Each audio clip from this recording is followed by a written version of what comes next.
Hello guys, നമ്മുടെ channel money minded are we. ഈ ചാനലിൽ നമ്മൾ മെയിൻ ടോപ്പിക് ഓഫ് ഡിസ്കഷൻ ആയിരിക്കും ഫിനാൻഷ്യൽ ഇക്വേഷൻസ്, മണിയുടെ മാറ്റേഴ്സ്, അങ്ങനത്തെ റിലേറ്റഡ് സാധനങ്ങൾ. നമ്മളെങ്ങനെ ഇൻവെസ്റ്റ് ചെയ്യണം, നമ്മളെങ്ങനെ നമ്മളെ മണീനെ ഗ്രോ ചെയ്യണം. നമ്മൾ ഈ ചാനലിൽ എവറിത്തിങ് റിലേറ്റഡ് ടു മണി ആയിരിക്കും നമ്മൾ സംസാരിക്കുക. ഈ ചാനലിൽ നമ്മൾ മെയിൻലി സംസാരിക്കുന്ന കുറച്ച് അസറ്റ് ക്ലാസ്സസ് എന്ന് പറഞ്ഞാൽ ഇൻവെസ്റ്റ്മെൻറ്റ് മെത്തേഡ്സ് ആയിരിക്കും. മ്യൂച്വൽ ഫണ്ട്സിനെ പറ്റി സംസാരിക്കും, ഇൻഷുറൻസിനെ പറ്റി സംസാരിക്കും, ഗോൾഡിനെ പറ്റി സംസാരിക്കും, റിയൽ എസ്റ്റേറ്റിനെ പറ്റിയും പിന്നെ അങ്ങനെ കുറേ കാര്യങ്ങളും നമ്മൾ സംസാരിക്കും. പിന്നെ നമ്മൾ ഈ ചാനലിൽ മെത്തേഡ്സ് ഓഫ് ഇൻവെസ്റ്റിംഗ്, എങ്ങനെ ഇൻവെസ്റ്റ് ചെയ്യും, ലൈക്ക് SIP, നമ്മൾ ലംസമിനെ പറ്റി സംസാരിക്കും, STPനെ പറ്റി സംസാരിക്കും, SWPനെ പറ്റി സംസാരിക്കും, പിന്നെ അങ്ങനത്തെ കുറേ കാര്യങ്ങൾ നമ്മൾ സംസാരിക്കും.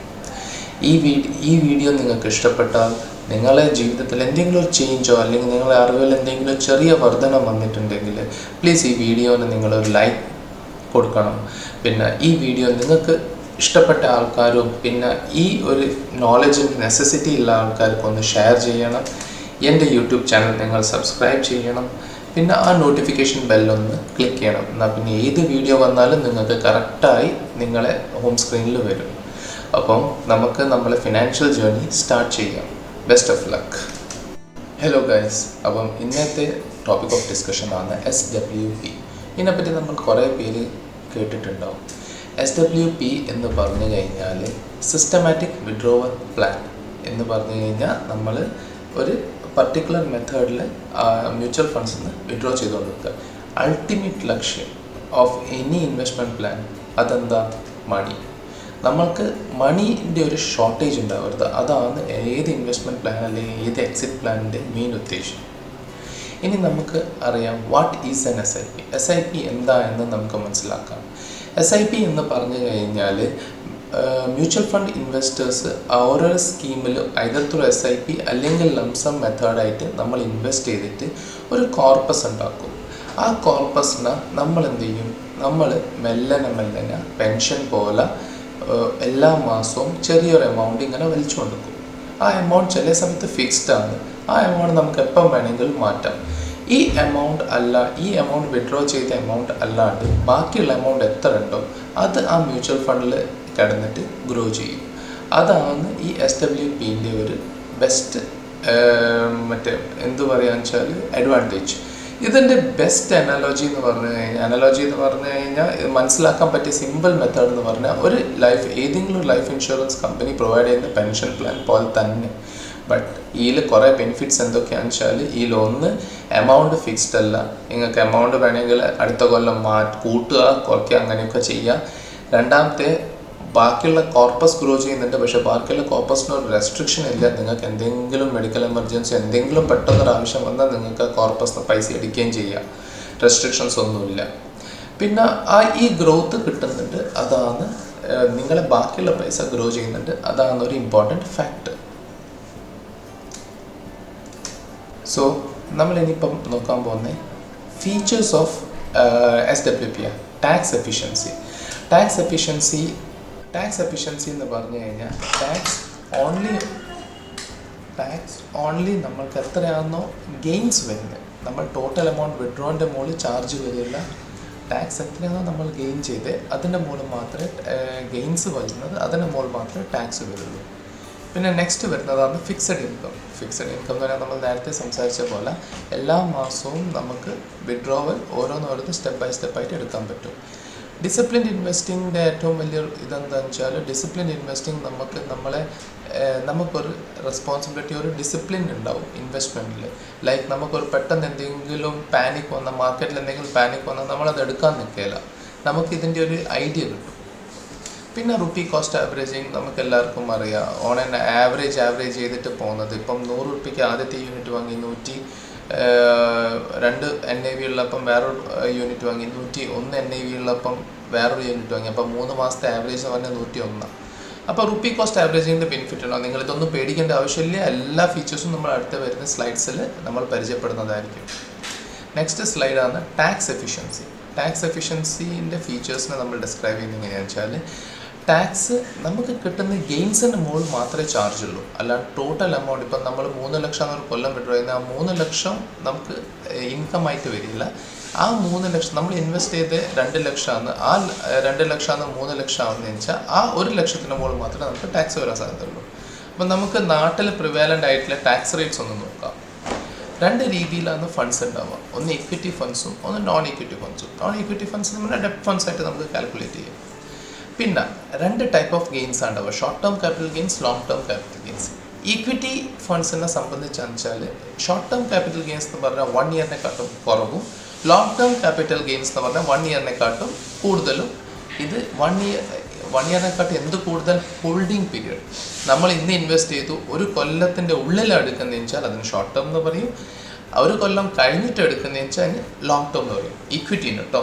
ഇതേ പീരിയഡ് ഡെപ്റ്റ് ഫണ്ടിന് 36 months അല്ലെങ്കിൽ 3 years ആയി മാറും. ആ 36 months ഉള്ളിലെടുത്താൽ നമുക്ക് മറ്റേ ഷോർട്ട് ടേം ക്യാപിറ്റൽ ഗെയിൻസ് വരും. 36 months കഴിഞ്ഞിട്ടെടുത്താൽ നമുക്ക് ലോങ് ടേം ക്യാപിറ്റൽ ഗെയിൻസ് വരും. അതിൻ്റെ റേറ്റ് ഓഫ് ടാക്സ് റേറ്റ്സ് ആണ് കാണിച്ചത്. ഈക്വിറ്റി ഫണ്ട്സിൽ LTCG long term capital gain ഒരു കൊല്ലം കഴിഞ്ഞിട്ട് എടുക്കുന്നതെന്ന് വെച്ചാൽ 10% after a reduction of 1 lakh. Means ഇന്ന് നമ്മൾ ഒരു 5 കൊല്ലം മുമ്പ് 1 ലക്ഷം രൂപ ഇൻവെസ്റ്റ് ചെയ്തു. 5 കൊല്ലം കഴിഞ്ഞിട്ട് നമുക്ക് കിട്ടുന്നത് ഒരു 5-6 ലക്ഷം രൂപ. 1 ലക്ഷം രൂപ നമ്മൾ 5 കൊല്ലം മുമ്പ് ഇൻവെസ്റ്റ് ചെയ്തു. നമുക്കിപ്പം കിട്ടുന്നത് 3 ലക്ഷം രൂപയെന്ന് വിചാരിച്ചു 5 കൊല്ലം കഴിഞ്ഞിട്ട്. അപ്പോൾ ഈ 3 ലക്ഷം രൂപയും 1 ലക്ഷം രൂപയും തമ്മിൽ നമുക്ക് ഗെയിൻ എത്രയാണ്? 2 lakhs. ശരിക്കും പറഞ്ഞാൽ ഈ 2 lakhs 10% നമ്മൾ കൊടുക്കണം. ബട്ട് ഗവൺമെൻറ് ഇപ്പം പറയുന്നത് ഈ 2 lakhs 1 lakh ഗെയിൻ ടാക്സ് ഇല്ല. അപ്പം 2 lakhs 1 lakh നമ്മൾ മൈനസ് ചെയ്യും. ബാക്കിയുള്ള 1 lakhിൻ്റെ മുകളിൽ മാത്രമേ ടാക്സ് ഉണ്ടാവും. ബാക്കിയുള്ള 1 lakh നമ്മൾ 10% കൊടുക്കുക. അതേപോലെ LTCG ഡെപ്റ്റ് ഫണ്ട്സിൽ 20% ആണ് ഡെപ്റ്റ് ഫണ്ട്സിൽ വരുന്നത് വിത്ത് ഇൻഡെക്സേഷൻ. ഇൻഡെക്സേഷൻ എന്ന് പറഞ്ഞാൽ ഒരു കൊല്ലം മുമ്പ്, ഒരു 5 കൊല്ലം മുമ്പ് നമ്മൾ 1 lakh കിട്ടിക്കെങ്കിൽ ആ 1 lakhിൻ്റെ ഇന്നത്തെ വില എത്രയാണെന്ന് നമ്മൾ നോക്കും. അപ്പം നമുക്കിപ്പം 1 ലക്ഷത്തിൻ്റെ ഇന്നത്തെ വില 1.20 ആണ്. അപ്പോൾ ആ 1 ലക്ഷം നമ്മൾ 5 കൊല്ലം മുമ്പ് ഇട്ടിട്ട് ഇന്ന് ആ ഇതിൻ്റെ വില 3 ലക്ഷമാണ്. അപ്പം നമ്മളെ ക്യാപിറ്റൽ ഗെയിൻസ് എത്രയാ? 3 ലക്ഷം മൈനസ് 1,20,000. എന്താ വെച്ചാൽ 5 കൊല്ലം മുമ്പിട്ട് 1 ലക്ഷത്തിൻ്റെ ഇന്നത്തെ വില 1,20,000. അപ്പം 3 ലക്ഷം മൈനസ് 1,20,000 അപ്പോൾ 1,80,000. ഈ 1,80,000 20% നമ്മളെ ടാക്സ്. സിമ്പിൾ വേയിൽ ഇതാണ്. Short term capital gains flat ആണ്. അത് ഇക്വിറ്റി ആണെച്ചാൽ 15%ഉം ഡെപ്റ്റ് ആണെച്ചാൽ ആസ് പെർ മറ്റേ ഓരോരുത്തരുടെ ഇൻകം ബാക്കറ്റ്സ് എത്രയാണ് വരുന്നത് വെച്ചാൽ അതിൻ്റെ പോലെയാണ്. ഇനി നമ്മൾ ഇതിൻ്റെ ഒരു എക്സാമ്പിൾ നോക്കാം. ഞാൻ ഇനീഷ്യലി ഒരു 50 lakhs ഇൻവെസ്റ്റ് ചെയ്തു. എൻ്റെ അന്നത്തെ ഫണ്ടിൻ്റെ NAV 10 ആയിരുന്നു. അപ്പോൾ എനിക്ക് യൂണിറ്റ്സ് എത്ര കിട്ടി? 50 lakhs divided by 10, 5 lakh units.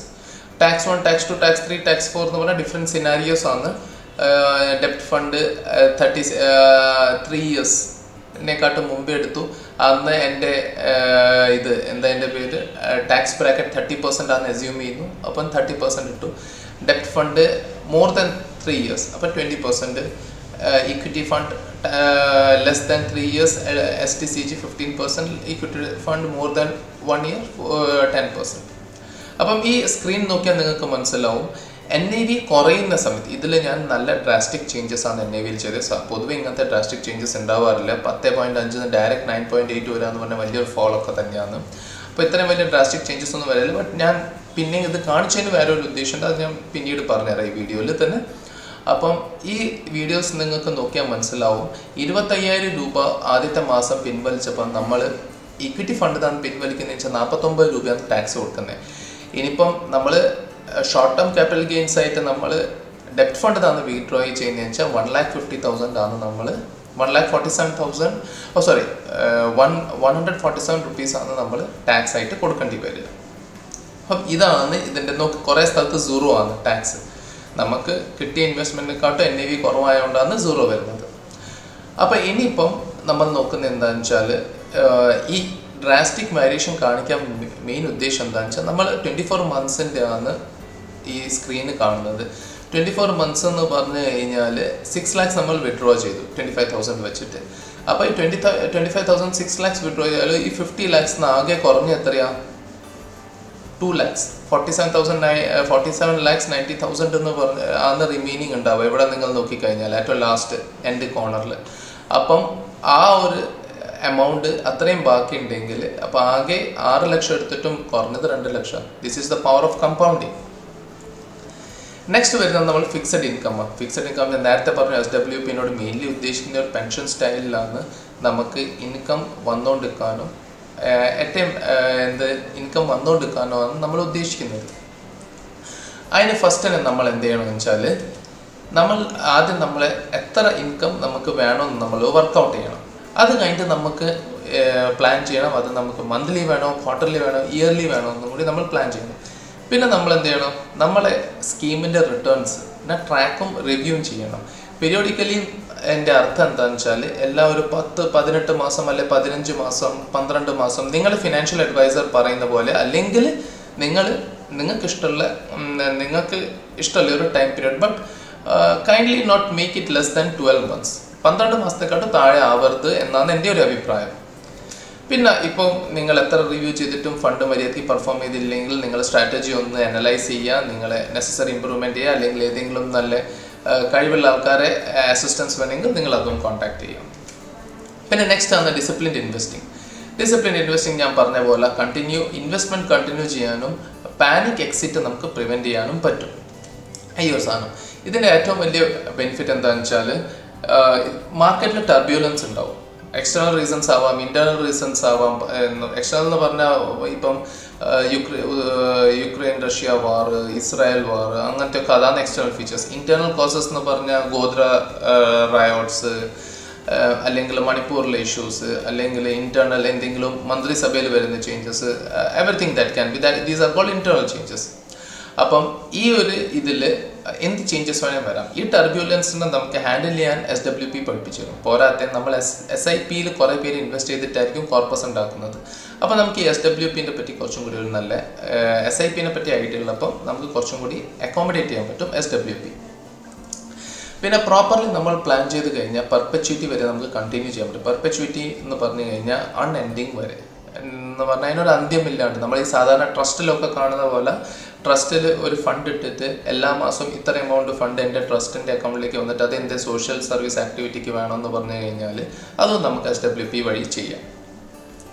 Life time നമുക്ക് ഇൻകം യൂസ് ചെയ്യാനും SWP നമുക്ക് ഹെൽപ്പ് ചെയ്യും. പിന്നെ നമ്മൾ നെക്സ്റ്റ് ഫീച്ചർ പഠിക്കാൻ പോകുന്നത് rupee cost averaging. Rupee cost averaging SIPയിൽ നമ്മൾ എല്ലാവരും പഠിച്ചിട്ടുണ്ടാവും.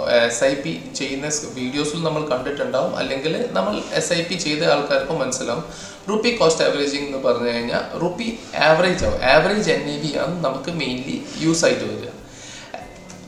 ഈ ആവറേജ് NAVൻ്റെ ബെനിഫിറ്റ് എന്താണെന്ന് വെച്ചാൽ NAV ഹൈ ആവുന്ന സമയത്ത് നമുക്ക് കുറച്ച് യൂണിറ്റ്സ് റെഡീം ആവും. NAV ലോ ആവുന്ന സമയത്ത് നമുക്ക് കൂടുതൽ യൂണിറ്റ്സ് റെഡീം ആവും. അപ്പം എഫക്റ്റീവ് NAV എന്ന് പറഞ്ഞാൽ ഇതെല്ലാത്തിൻ്റെയും കൂടി ഒരു ആവറേജ് ആയിരിക്കും. നമ്മളിതാ നെക്സ്റ്റ് കാണാൻ പോകുന്ന ഒരു എക്സാമ്പിളാണ്. ഈ എക്സാമ്പിൾ റുപ്പി കോസ്റ്റ് ആവറേജിങ്ങിൻ്റെ ഒരു എക്സാമ്പിളാണ്. ഇതിൽ ഞാൻ മന്ത് വൈസ് എഴുതാൻ പറ്റായിട്ടാണ്. ബിക്കോസ് മന്ത് വൈസ് എഴുതി കഴിഞ്ഞാൽ 24 ഇയേഴ്സിൻ്റെ മന്ത്സൊക്കെ കാണിക്കുമ്പോൾ വലിയൊരു ടേബിളാവും. അതെനിക്ക് ഇതിൽ അക്കോമഡേറ്റ് ചെയ്യാൻ പറ്റില്ല. അതുകൊണ്ടാണ് ഞാൻ ഇയർ വൈസ് കാണിച്ചത്. 3 lakhs പെർ ഇയർ എന്ന് പറഞ്ഞു കഴിഞ്ഞാൽ 25,000 പെർ മന്ത് ആണ് നമ്മൾ വിഡ്രോ ചെയ്യുന്നത്. NAV റൈസ് എന്ന് പറഞ്ഞു കഴിഞ്ഞാൽ നമ്മൾ ഫണ്ടിൻ്റെ ഗ്രോത്ത് ഒരു 7% എന്ന് നമ്മൾ എസ്യൂം ചെയ്യുന്നു. അപ്പം എല്ലാ കൊല്ലവും നമ്മൾ ശരിക്കും NAV ഡെയിലി ബേസിസിൽ ആണെന്ന് പറയുക, മന്ത്ലി നമ്മൾ എടുക്കുന്ന പോലെയാണെന്ന് വരും. പക്ഷെ ഞാൻ ഇതൊരു ആവറേജ് NAV ആണ് എടുത്തത്. ആനുവലി 7% ഗ്രോത്ത് ഉണ്ടെങ്കിൽ നമ്മൾ നോക്കുക. ഈ റുപ്പി കോസ്റ്റ് ആവറേജിങ് എന്ന് പറഞ്ഞു കഴിഞ്ഞതിൻ്റെ ബെനിഫിറ്റ് എന്തുകൊണ്ടാണെന്ന് വെച്ചാൽ നമ്മൾ 50 ലക്ഷമാണ് ഇട്ടത്. 3 ലക്ഷം വെച്ചിട്ട് നമ്മൾ എല്ലാ മാസവും എല്ലാ കൊല്ലവും വിഡ്രോ ചെയ്യുന്നുണ്ട്. അങ്ങനെ നമ്മൾ എത്ര 24 കൊല്ലം വിഡ്രോ ചെയ്തു. 24 കൊല്ലം വിഡ്രോ ചെയ്തെന്ന് പറഞ്ഞാൽ നമ്മൾ 72 ലക്ഷം വിഡ്രോ ചെയ്ത്. 72 ലക്ഷം വിഡ്രോ ചെയ്ത് കഴിഞ്ഞിട്ടും നമ്മളടുത്ത് എത്ര ബാക്കിയുണ്ട്? 63,58,865 രൂപ 69 അതും ഞാൻ NAVൻ്റെ ഗ്രോത്ത് ജസ്റ്റ് 7% കൺസിഡർ ചെയ്ത്. ഈ 7% കൺസിഡർ ചെയ്യാനുള്ള മെയിൻ കാരണം എന്താണെന്ന് വെച്ചാൽ 7% ആണ് നമ്മളെ ഇൻഫ്ലേഷൻ റേറ്റ്, RBI പറയുന്ന ഇൻഫ്ലേഷൻ റേറ്റ്. അപ്പം അതിൻ്റെ ബേസിസിലാണ് ഞാൻ 7% കാൽക്കുലേറ്റ് ചെയ്തത്. ഇൻഫ്ലേഷൻ്റെ ബീറ്റ് ചെയ്യാൻ ഉള്ള ഒരു എമൗണ്ടാണ് ഞാൻ 7% കാൽക്കുലേറ്റ് ചെയ്തത്. ഇപ്പോൾ അത് 7% അല്ല ഇൻഫ്ലേഷൻ. യൂഷ്വലി നമ്മളൊരു ഇക്വിറ്റി ഫണ്ട്സിലൊക്കെ ഇട്ടാൽ ഒരു 10-12% ഒക്കെ കിട്ടും. അത് നോക്കുമ്പോഴത്തേക്ക് നല്ലൊരു എമൗണ്ട് തന്നെ ഉണ്ടാവും, കോടികളിൽ തന്നെ എമൗണ്ട് ഉണ്ടാവും. അപ്പം അതാണ് this is the rupee cost averaging and power of compounding എന്ന് പറയുകയാണ്. പിന്നെ നെക്സ്റ്റ് ക്വസ്റ്റ്യൻ, നമ്മൾ എപ്പോഴാണ് SWP സെറ്റപ്പ് ചെയ്യേണ്ടത്? നമ്മൾ എപ്പോഴാണ് SWP സെറ്റപ്പ് ചെയ്യേണ്ടതെന്ന് പറഞ്ഞു കഴിഞ്ഞാൽ, ഫസ്റ്റ്ലി നമ്മൾക്ക് പൈസേൻ്റെ ആവശ്യം വരുമ്പം, ലൈക്ക് പെൻഷൻ, അങ്ങനെ SWP is a very good substitute for pension. നമ്മൾ വൈസ്ലി ചൂസ് ചെയ്ത് കഴിഞ്ഞാൽ investor is assured a monthly pension എന്ന് പറഞ്ഞാൽ, നമ്മൾ വൈസ്ലി ഈ പെൻഷൻ എമൗണ്ട് ഫിക്സ് ചെയ്ത് കഴിഞ്ഞാൽ നമുക്ക് കറക്റ്റായിട്ട് ഒരു ഇത് കിട്ടും. എന്താ അതിൻ്റെ പേര്? മന്ത്ലി പെൻഷൻ നമുക്ക് വിഡ്രോ ചെയ്യാനുള്ള ഒരു ഐഡിയ കിട്ടും. പിന്നെ നമ്മൾ നേരത്തെ ഡിസ്കസ് ചെയ്ത പോലെ ഈ ഒരു ട്രസ്റ്റിൻ്റെ കേസിൽ പേയ്മെൻറ്റ് പെർപെച്യൂറ്റി വരെ പേ ചെയ്യണം. പെർപെച്യൂറ്റി എന്ന് പറഞ്ഞാൽ നെവർ എൻഡിങ്, അവസാനം ഇല്ലാത്ത, നമുക്ക് അറിയാത്ത ഒരു ടൈം പീരീഡ് വരെ പേ ചെയ്യണം. മൂന്നാമത്തെ കേസ് എങ്ങനെയാണെന്ന് വെച്ചാൽ, നമുക്ക് capital tax gain benefits, capital gains ടാക്സിൻ്റെ ബെനിഫിറ്റ്. ഇപ്പം നമുക്ക് നമ്മൾ SIP ഒക്കെ വെച്ചിട്ട് ഒരു കുറേ കാലം കൊണ്ട് നമ്മളൊരു 2 കോടി അക്യുമുലേറ്റ് ചെയ്തു. ആ 2 കോടി ഒറ്റയ്ക്ക് എടുക്കുന്ന നമുക്ക് കുറച്ച് ഗെയിൻസ് ഉണ്ട്, അത് ടാക്സ് കൂടുതൽ വരും. അപ്പോൾ നമ്മൾ എന്ത് ചെയ്യും? അതിന് ഘട്ടങ്ങളായിട്ട് ഒരു 8-10 മാസം കൊണ്ട് നമ്മൾ വിഡ്രോ ചെയ്യും. പിന്നെ അങ്ങനത്തെ കുറേ ഏതൊരു ആവശ്യത്തിനും നമുക്ക് പൈസേൻ്റെ ആവശ്യം വന്നിക്കാൻ നമ്മൾ SWP സെറ്റ് ചെയ്യാൻ പറ്റും. പിന്നെ നെക്സ്റ്റ് വരുന്ന which funds R suitable for SWP. നമുക്ക് ഏത് ഫണ്ട്സിലാണ് SWP സ്റ്റാർട്ട് ചെയ്യാൻ പറ്റുക? അപ്പം യൂഷ്വലി ഏത് ഫണ്ട്സിൽ വേണേൽ SWP സ്റ്റാർട്ട് ചെയ്യുക. But depending on the nature of funds നമുക്ക് ആ ഡ്യൂറേഷൻ ഒക്കെ സെറ്റ് ചെയ്യാനുണ്ട്. ഇത് നമുക്ക് അറിയില്ലെങ്കിൽ നമ്മളൊരു ആരെങ്കിലും ഹെൽപ്പ് എടുക്കുക. അപ്പം കുറച്ചും കൂടി നമുക്ക് ടാക്സ് എഫിഷ്യൻറ്റ് വേയിൽ പ്ലാൻ ചെയ്ത് തരാൻ പറ്റും. കുറച്ചും കൂടി ബെറ്റർ രീതിയിൽ നമുക്ക് പ്ലാൻ ചെയ്യാൻ പറ്റും. ഞാൻ യൂഷ്വലി അഡ്വൈസ് ചെയ്യുക ഒരു ഹൈബ്രിഡ് ഈക്വിറ്റി ഡെപ്റ്റിൻ്റെ ഒക്കെ ഒരു മിക്സ് ആക്കിയിട്ടാണ് ഞാൻ യൂഷ്വലി അഡ്വൈസ് ചെയ്യുക. പിന്നെ finally the best time to invest is when we need the money. ഇങ്ങനത്തെ കൺസെപ്റ്റ്സ് ഒക്കെ നമ്മൾ ഇനി SWPൻ്റെ കുറച്ചും കൂടി രീതിയിൽ നമ്മൾ കുറച്ചും കൂടി ബെറ്റർ ആയിട്ട് നമ്മൾ സംസാരിക്കും ഇൻ അവർ അപ്കമിങ് വീഡിയോസ്. ഇനി ഫർദർ കമ്മിങ് വീഡിയോസും നമ്മൾ സംസാരിക്കും. പിന്നെ thank you guys four having A patient listening. എൻ്റെ ത്രൂ ദിസ് എൻ്റെ മലയാളം ചിലപ്പം എവിടെയെങ്കിലും തെറ്റ് വന്നിട്ടുണ്ടാവും. സോറി, അങ്ങനത്തെ ഒരു തെറ്റ് എന്തെങ്കിലും വന്നിട്ടുണ്ടെങ്കിൽ ഞാൻ ഇമ്പ്രൂവ് ചെയ്യാം.